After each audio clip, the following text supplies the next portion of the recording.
Hello everyone and welcome to this week's webinar.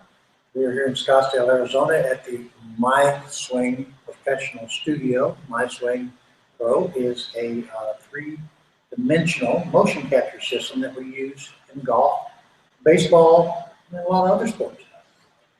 If you have any questions, just put them in the sidebar and I'll get to those once we finish talking today. Today's subject is all about techniques and drills for pitching the golf ball. As usual, we're brought to you by Medicus Golf and Kick-X Golf. So this is a question sent in by one of the viewers, and every week we try to do a subject that is sent in by you guys. So there are lots of different techniques and lots of different drills for pitching the ball, but let's first describe what the difference is between a pitch and a chip. So in our world, if the edge of the green is the edge of this mat, and the green's over here, when the ball is no more than one pace back from the fringe, it's going to be a chip, unless you have high grass, and we'll talk about that. More than that is going to be a pitch. So a chip shot basically means that your lead arm and your club shaft stay in the same line throughout the swing. There is no adding the second lever over here. Once you add this second lever, it now becomes a pitch shot. Whether it's a pitch shot of this length or a pitch shot of this length, that would be a pitch in either case. But if you keep the arms this way, that's more of a chip shot, okay? So let's talk about pitching. We've done a number of webinars on this. You can take your wedge and hit 9 different shots, distances, and trajectories with every wedge in your bag. And so the way that we do that is we vary the impact shaft location. So, and you can look at it like leading edge, sole, and trail edge. So if I set the club up the way it's designed, that would be a sole club. If I set it up to the leading edge, notice how much the handle now leans forward. Right, this will give me a little lower trajectory.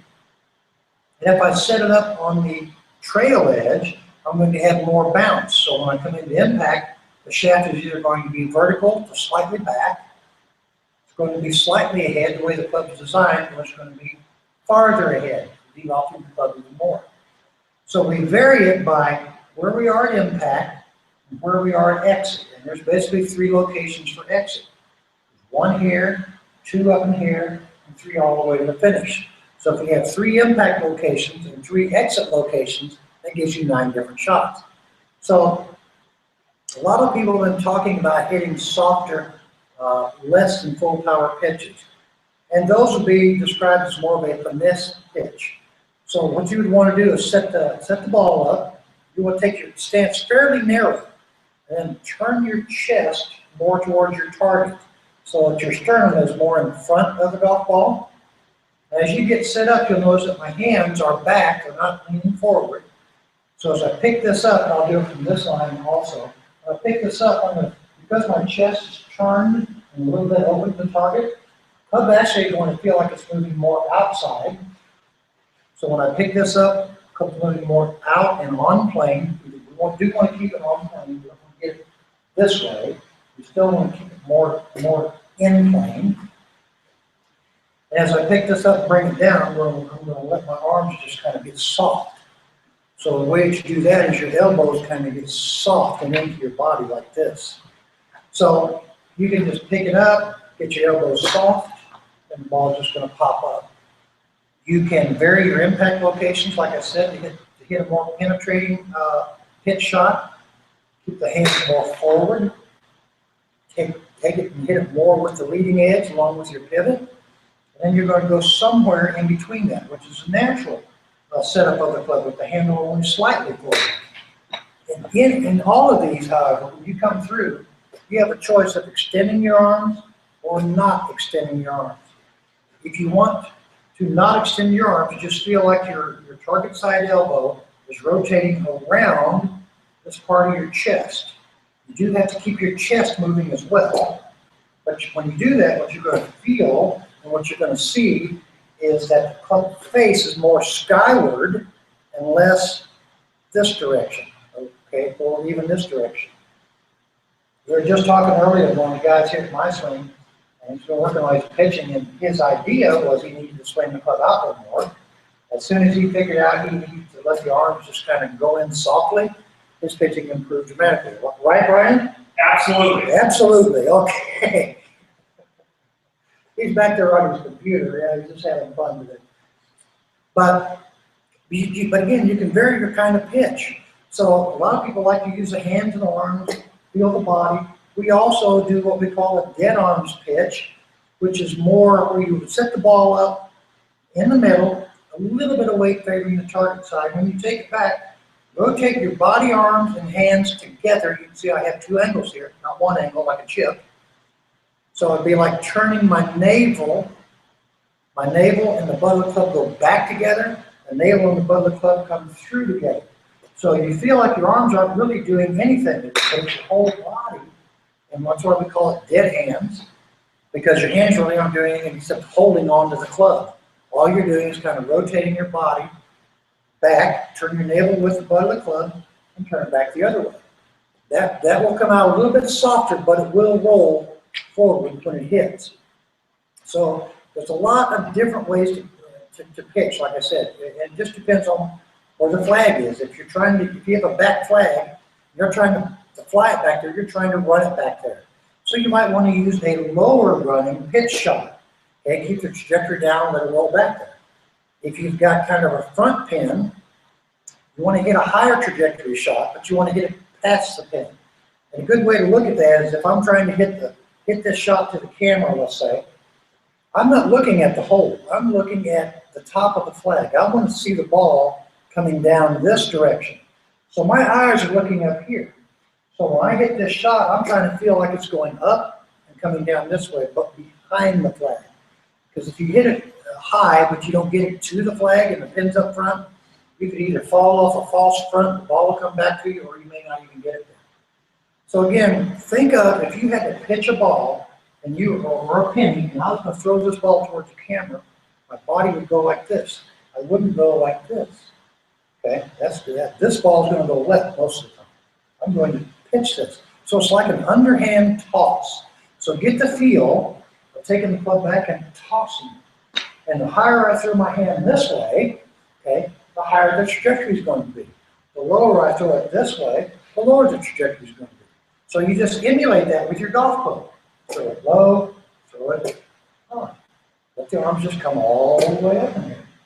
And then you have Steve Stricker, who might be one of the better wedge players on the tour. He uses virtually, the amount that his wrist actually cocks this direction is very minimal compared to some players. So again, he's almost pitching this what we talked about, dead hands. And he's pretty accurate with it, right? So you have a lot of different ways that you can do this. You need to experiment with each of these ways I just showed you. And again, they're all up on the website as well. You can see the differences. You can try the shots yourself. But go out and find one that works for you. And I would learn how to hit all of them and have one that you can do no matter what. Okay, so if you're in a tight situation, if you're trying to get this over a bunker to the flag, there's a couple of ways to do that. You can make this big, long flop shot that you see Mickelson make. 9 times out of 10, you'll either blade it, it'll go as far as a good drive on some days, or you'll just knock it in the bunker. A much easier concept would be to use the dead arm pitch. Turn it back, turn it through, and just toss it over that bunker. Just know that when it hits, it's going to roll out. So we have a bunch of questions today I can see, so let me go up here and start answering these questions. All right, the first one is from Bill. What is the most important factor to distance with a driver? All right, Bill. There's not one important factor. There are several important factors. First of all, you have to create speed. Right? You have to be able to swing the club fast. Right? That means your body has to be in sync with your arms and in balance and stable. You need to hit it in the middle of the club face. Your angle of attack, that's how the club's coming into the ball, needs to be level or upward at impact, unless you're swinging at 120 miles an hour. So your angle of attack, your path that the club's coming in. So if I'm going to swing up with a driver, that means I also need to aim a little bit left. because my driver is played clear up here at this shoulder, all right? So if I was square and I hit the ball on the upswing at my shoulder, the next thing the club does is go left, you're going to hit a giant pull. So you have to rotate this slightly to the right, put it up here next to your shoulder. When you hit it and the club goes immediately to the left, it'll look like you pulled it, but it'll pull straight to target. So you have club speed, which is related to your arms. You have your balance and stability of your body. You have the centeredness of contact. You have your path, and then you also have your angle of attack. So you want to swing up with your angle of attack, with your path moving a little more outward, and the ball positioned up near your left shoulder. Okay? Great question. All right, the next one. All right, this is from Ron. All right, Ron, how do we pitch in wet positions? Or wet grass? All right, Ron, so first of all, get you some goggles, so you're probably going to get some water or mud on you. But when you're hitting a pitch in wet grass, you don't want to dig too much. All right? You want to feel that club glide more across the wet grass. You don't want to dig in it because the water will get on the club face, in the ball, between the ball and the club face. You want to feel more of a picking motion and less of a downward motion. Okay, that's the easiest way to describe it. So just set up, make some practice swings. Feel like you're just kind of brushing the top of the grass with it. And that's going to keep the minimum amount of water between ball and club. All right, next question. All right, this one is from Steve. I'm not as mobile as I was in my youth, so can I bend my left elbow to replace some of the turn I have lost in my backswing? You can, but you don't need to do that, I don't think, Bill. I mean, if I don't turn, okay, all I do is bend my left elbow. I don't have any choice here. You'll notice that club has to come down from the outside now. Okay, another power. I want you to do this drill. Just stand up with the club across your chest, and now turn this way like somebody, and actually try to face behind you. Try to turn your belt buckle behind you, and as you do that, let your left foot lift. And you'll see how much more you can turn. Now, if you get up here and your arm's soft, this will be soft, this will be bent, right? You don't have to have it stretched out like this. This is hyperextended. Just soften it up. Let that elbow joint be soft. But because you lifted your front foot and you unweighted it, we'll call it, right, that'll allow you to turn much farther. So I would try that first. And again, you can have some bend in your left elbow. It's designed to have bend. This is a perfectly straight left arm for me. There's somewhere between 3 and 5 degrees of bend here because that's a joint. Okay? I don't want to try to swing this way unless my arm is like that, like Calvin Beach was. And this is hyperextended. I wouldn't want to do that either. So let the arm relax. Okay? Just turn like somebody's calling your name. Try to turn your belt buckle back. Hello! And I'm back. I've got a pretty big turn here. Okay, I'm 66 years old and I can turn past 90 degrees by unweighting and lifting my target side foot. All right? Good question. All right, let's see who's next here. All right, next question is from Mark. More left arm or right arm for 30-yard pitch? I am right-handed. All right, so I definitely don't want to feel like I am pulling that through with my left arm. Again, if you're just going to underhand this, look at the motion your right arm makes. Set up now, let your right arm make this motion. Okay? If you get up here and your left arm makes that motion, what you're going to find more times than not is you'll have more dig on a 30-yard pitch using your left arm than you will your right arm. Again, for us right-handed players, majority of us, this right arm is the dominant one, and it's okay. It can take over and do anything it wants in this swing, as long as it doesn't overpower the left arm. Okay? All right, next question. All right, this one is from Bob. Would you recommend going for a fitting or purchasing a golf club at a place like Dick's, Golf Galaxy, etc.? I would not go for a fitting. They typically, your best club fitters are not going to be in those places. I would look somebody in your area that has a reputation for being a good club fitter. I would talk to your teaching pros, see who they recommend. There are lots of places that do great fittings.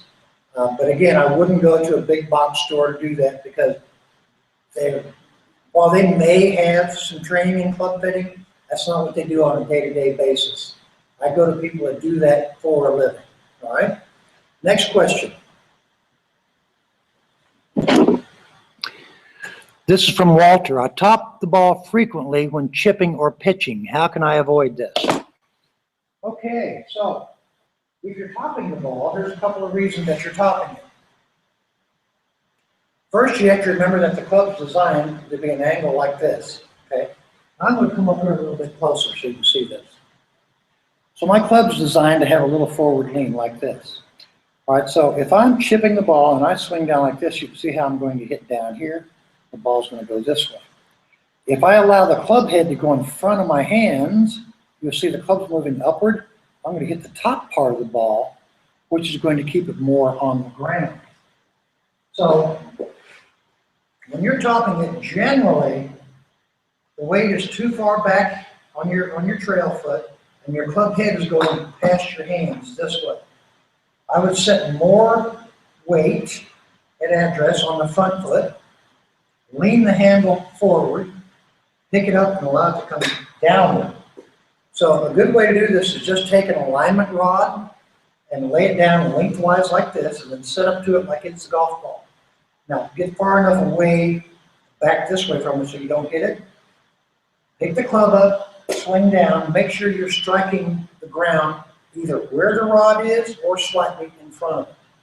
If you're hitting behind it, you know you're moving the club head this direction. Okay, that's hitting behind it every single time. I keep my weight over here and I just let the club drop. And again, if I just do this, I take this hand off, all I have to do is move my left arm, for me because I'm right-handed, and turn my chest, and that's going to drop to the ground in front of that line every single time. Again, that right hand, you can use it all you want, but you got to be careful because it can, if it overpowers the left, and you got the club head moving in a little bit before the top of the shaft in your hands. All right, next question. All right, this is from Danet. How are you choosing the landing point, and how do you control the spin of the ball rolling it to the hole?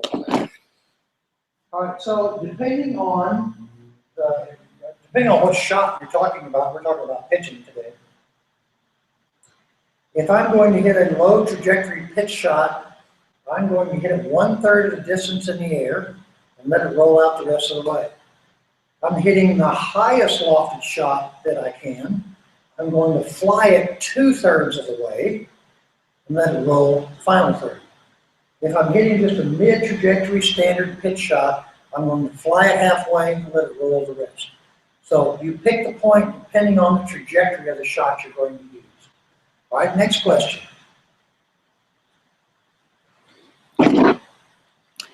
This is from Ron. How do you hit your pitches different distances? Ron. Some people recommend that you go a shorter swing, a mid swing, a longer swing, and keep the same distance on this side. I find that extremely hard to do. My players have found that extremely hard to do. So what we do is we take the club back to the same place, which is approximately 9 o'clock with the hands. And we vary where our impact is as far as the shaft angle, and then we vary the exit. So lower, medium, higher. So all you have to do is vary, make the same length backswing and the same amount of power on the downswing. Just vary where your club's going to be at impact and vary your exit location. That'll change your trajectory and your distance. Okay? All right, next question. All right, and this one is from Wayne. What is the best way to keep chili dipping your chips and pitches?